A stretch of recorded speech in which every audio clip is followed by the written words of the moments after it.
Hi everyone, my name is Megan and welcome back to What's Your Why. Today's episode is one I recorded with Amie Wiley, who is a mindset and fitness coach who just completely lights up when she sees other people shine. In this chat we talk about what it means to grow up in a lower socioeconomic background, what it means to be a successful businesswoman, and Amie talks about how much she lights up when she sees other people shine. This chat is just one that lifted my spirits up so much, so I hope it lifts up all of your spirits as well. But just sit back, relax and enjoy, and I'll let Amie take over. My name is Amie Wiley. I'm a fitness coach. So I'm the founder of Active with Amie, which is my coaching business. And I run that kind of off Instagram. I'm really into wellness as well. So wellness and positivity actually. So I try to spread as much positive vibes as I possibly can, help people and just make life a small bit easier and a small bit happier for people as well. Why is that important to you? There's literally nothing better than seeing someone else happy. Like secondhand happiness, I don't know if you've heard of it, but it is a thing. Like when you're genuinely just joyous because someone else is just beaming with life. So if I can help in any way to just spread as much as I can, I will. Like life is, you know yourself, life is hard anyways. I know that everybody has their own hardships. Like everybody goes through their own thing. It's just making sure that everybody's in like a safe, like mental health is a huge thing for me as well, and a safe, like, and happy headspace. I can't really describe it. It is really important to me just to make sure people are thriving. Has that always kind of been something that's important to you? Yes, definitely. Like I am an extremely positive person. Obviously, we are human, so I have my up and down days. It's completely normal. It's life. But yeah, no, I would say it is, and it's definitely the driving force of everything that I do. Like in terms of my coaching, like I'm such a helper. I like to help people. So the nature of my job is to help. How are you doing at the minute? I'm doing great. So like this week has been insane, like especially this week. So I just released my own gratitude journal. True and true, I am like beaming and in love with life so much right now. I used to suffer a lot from imposter syndrome, so I didn't like believe in my own capabilities and everything like that. I still slightly do, so my friends do help me get out of it. But even like with my journals, like I could not, like they're nearly sold out. There's like 5 copies left. And I still can't believe it because I'm like my own worst critic. So I'm just like, what? My best friend actually said to me the other day, she was like, you get back what you put out. And I really thought about that, and I was like, yeah, I suppose that is true. And tell me a little bit about the imposter syndrome. What is it and how does it impact your life? Yeah, so it used to impact me hugely, but it's basically you don't feel like you deserve to have all the success you have. So I've been quite fortunate with like my job. Like I've built up everything from ground up. Like I don't come from a privileged background at all. I come from a rather like lower class background, if that way, like if you would say it like that.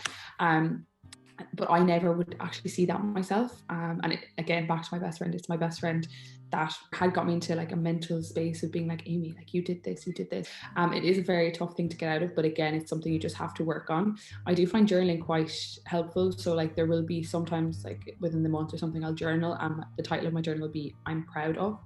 That's something I find very difficult. Just with the whole imposter syndrome, but I make myself write down like achievements I've got and stuff, and it kind of just makes me realize it a small bit more, because even like say for example if I was to release a new product or something, people are so like proud of me and so happy for me, but I'm not for myself. So it's tricky like that, but it is obviously a work in process. Like you're saying, like people are proud of you and you're like not feeling it straight away. Like where do you think that comes from? Now I don't know truly, but it could just be from my background. Like I've come from not a privileged family at all.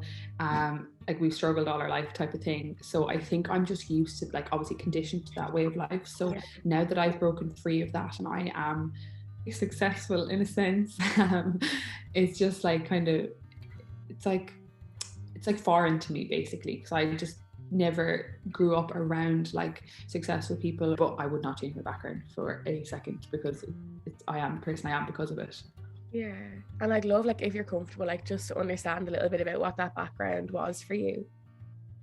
Yeah, so it's just basically, so there's 6 in my family, but like my parents didn't have great jobs or anything, and like we just got by with what we had. I had an amazing upbringing. My parents are absolutely amazing.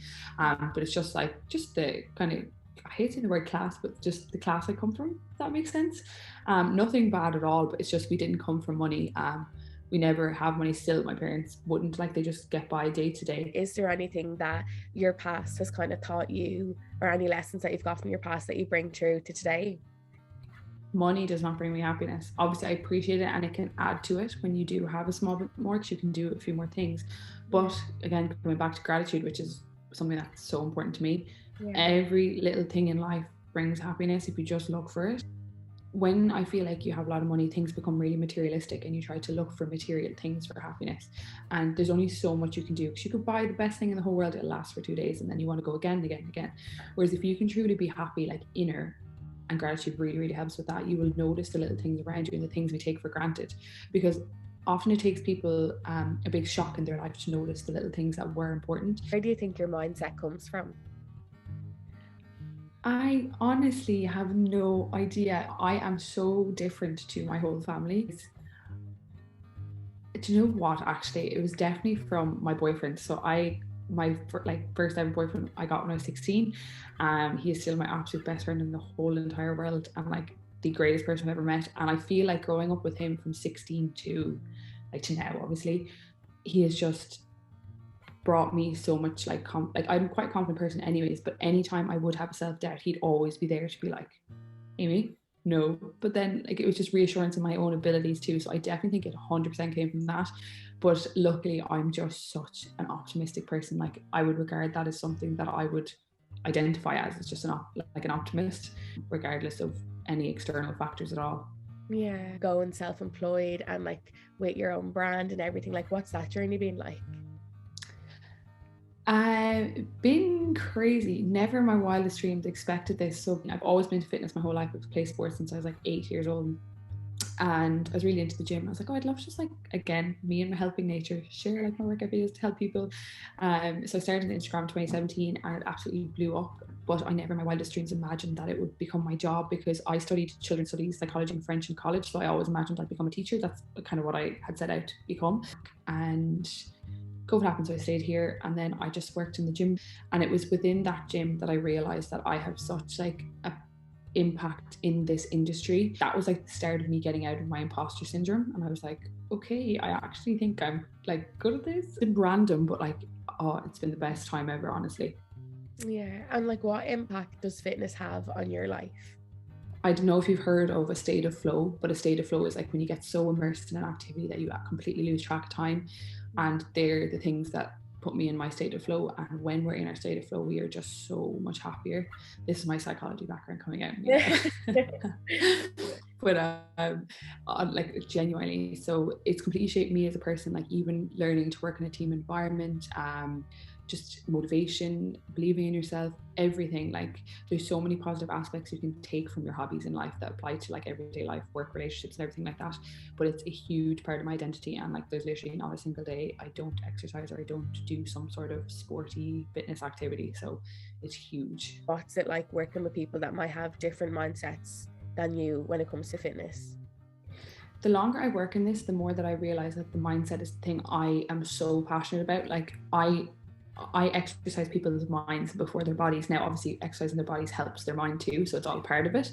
But I always but every single one of my clients, the focus goes on mindset and making sure your mind's in a good place. Because when your mind's in a good place and you're thinking of things like in the best way you can, like the healthiest way, the physical side of things will come anyway. Long-term sustainable lifestyle approach, that's basically my coaching. Just making sure it's sustainable for people. Like there's a lot of like kind of, the fitness industry can sometimes be like deemed as like a rough place, if that makes sense, in terms of coaching, like just because things can be like too extreme. But like my approach to that is not, it's literally getting someone moving more than they were the day before or the week before. Like just any form of movement, it's good for the mind, it's good for the head, it's good for the body. And then as time goes on, we can slowly build it up. And like you won't even believe it, like I've beginners come to me, they're like, I'm so scared, I don't like exercise, I don't like this, don't like that. Within like 3 or 4 weeks, they're like, I love this, oh my god, you know, because like it's something you need to fit it into a person's day. You can't just be like, here's 7 gym sessions, here's, I don't know, a really unsustainable diet that you need to follow.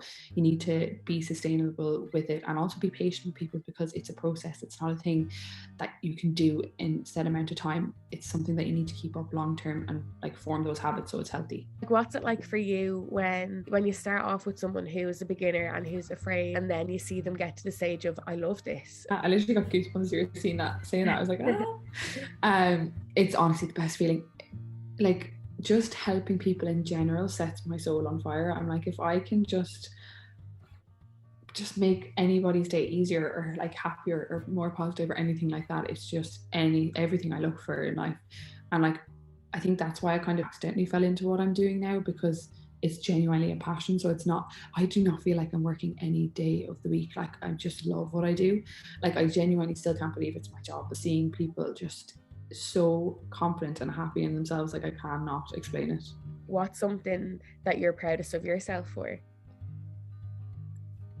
Honestly, coming from where I came from and building everything that I have by myself and standing on my own 2 feet here, like in Dublin, which is like an extremely expensive city to live in. Yeah. Like, honestly, that's something I actually have no problem in saying, because I've thought about it for a long time. And when I really think back to like, you know, where I've come from and what I've like achieved in like over a period of time, I'm like, yeah, that's something. And what do you think younger you would say to you today? Ooh, that is such a good question. I just think younger me would just be so happy with current me.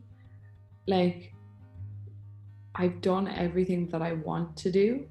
And like, one thing I feel as Irish people, that's like a common problem, is you care a lot about the opinions of others. Yeah. Now, obviously that will affect me sometimes. Like I always say, we're all human, but that has not affected me for years. And because I've not allowed it to, I'm now where I am. So yeah, I actually think younger me would be like, I'm proud of you, Amie, which is actually insane because I've never actually thought about that before. What do you think your why is? I can tell you right now, and I literally only came to that realization like a few months ago: financial freedom for my family. What do you think that would do for you?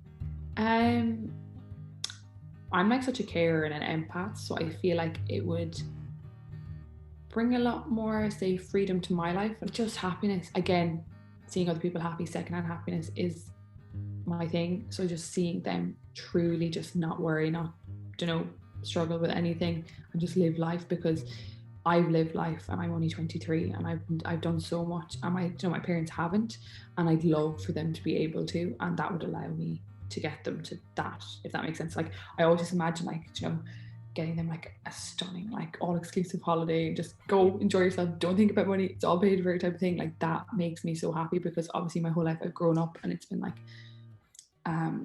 this is that much, this much, we can't do this because of this, blah blah blah. So I just love for just that to just be gone. Like, it would just be the best thing ever.